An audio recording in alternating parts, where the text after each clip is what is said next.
वैशाखाच्या उन्हात सावलीचा आधार ठरला अखेरचा.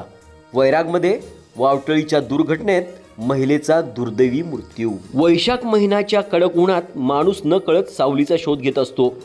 अंगाची लाही लाही करणाऱ्या उन्हापासून काही क्षण आराम मिळावा म्हणून वैराग येथील संजय नगर परिसरात भिंतीच्या सावलीत बसलेल्या तिघी महिलांवर अचानक मृत्यूने झडप घातली.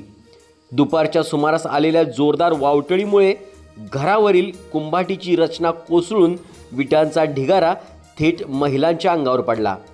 या भीषण दुर्घटनेत हमीदा रफिक बेग वय 45 यांचा दुर्दैवी अंत झाला आहे. अन्य 2 महिला जखमी झाल्या असून रविवारी दुपारी घडलेल्या या घटनेने वैराग पंचक्रोशीत हळहळ व्यक्त करण्यात येते आहे. वैरागमधल्या संजय नगर परिसरात राहणाऱ्या अहमद तय्यब शेख यांच्या घरामध्ये रविवारी दुपारी 3:30च्या सुमारास अचानक जोरदार वावटळ शिरली.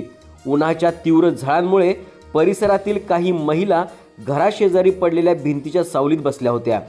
त्याचवेळी अचानक वाऱ्याचा वेग वाढला आणि काही क्षणात परिस्थिती भीषण बनली. वावटळीचा जोर इतका प्रचंड होता की घरावरील बसवलेले पत्रे उचकडून काही पत्रे घराच्या आत कोसळले तर काही हवेत उडून बाहेर पडले. पत्रे वाऱ्याने उडू नये म्हणून त्याच्यावर कुंभाटी बांधण्यात आली होती. कुंभाटीची रचनाच वाऱ्याच्या तडाख्याने हलली आणि त्यातील विटा थेट भिंतीच्या खाली सावलीत बसलेल्या महिलांवर पडल्या. अचानक झालेल्या या प्रकारामुळे परिसरात एकच आरडाओरड सुरू झाली. नागरिकांनी धाव घेत विटांच्या ढिगाऱ्याखालून महिलांना बाहेर काढले. या दुर्घटनेत हमीदा रफिक बेग यांच्या डोक्याला आणि शरीराला गंभीर दुखापत झाली होती. त्यांना तात्काळ वैराग येथील दवाखान्यात दाखल करण्यात आले. मात्र प्रकृती अत्यंतच गंभीर बनल्यामुळे पुढील उपचारासाठी बार्शीकडे रुग्णवाहिकेतून हलवण्यात येत होते. दुर्दैवाने रुग्णवाहिका बार्शीकडे जात असतानाच वाटेत त्यांची प्राणज्योत मालवली.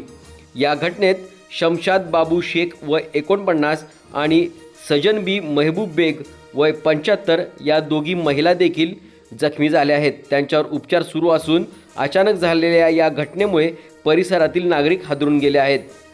क्षणभरापूर्वी महिला सावलीत बसून गप्पा मारत होत्या आणि क्षणात सर्वत्रच आक्रोश सुरू झाला, असे प्रत्यक्षदर्शी भेटणाऱ्यांनी सांगितले. हमीदा रफिक बेग यांच्या पश्चात पती, 2 मुले आणि वृद्ध सासू असा परिवार आहे.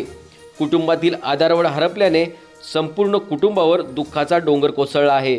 परिसरात ही शोककळा पसरली असून अनेकांनी त्यांच्या निधनाबद्दल हळहळ व्यक्त केली आहे. दरम्यान सोमवारी वैराग पोलीस ठाण्याचे पोलीस उपनिरीक्षक Shivaji Hale, police head constable Umesh Kangle तसेच महसूल विभागाच्या कर्मचाऱ्यांनी घटनास्थळी भेट देऊन पंचनामा केला आहे. प्राथमिक अंदाजानुसार अचानक सुटलेल्या वावटळीमुळे ही दुर्घटना घडल्याचे समोर आले आहे. अहमद तय्यब शेख काल तारीख 10/5 रोजी 3-3:30 वाजता आमच्या घरात वारं शिरलं आणि वारं शिरून वाटोळ शिरली आणि पत्रे 2 उडाले आणि कुंभाटी आमच्या शेजारच्या साईडला पडाली. तिकडं सावलीला 3 जण बसले होत्या. त्यातले 1 जण दवाखान्यात गेल्यावर मयत झाले, 2 जखमी आहेत. आणि आमच्या घरात बी इलेक्ट्रिक सामान, कूलर, फ्रीज, त्याच्यावर दगड पडले, हे पडले. वावटळ एवढी मोठी होती की काहीच करता आलं नाही. माझं नाव आहे बाबू महमूद शेख. मी राहणार अकोले काठी आणि मी बहिणीकडे आलो. तर बहिणीकडे येऊन एक 10-15 मिनटं झाले. तर 10-15 मिनटाचा वारा आला आणि त्यांची वरची कुंभटी खाली पडली. तर बहिणीच्या पाठीवर लागल्या आणि माझ्या मिसेसच्या हातावर लागला, खांद्यावर लागला आणि आमच्या आजीच्या डोक्याला लागला. आणि त्याच्यानंतर मग दवाखान्यात आम्ही नेलो, उपचार ती केला आणि तिथनं मग आमच्या बहिणीला जास्त झाले म्हणून बार्शीला नेता मध्येच एक्सपायर झाली.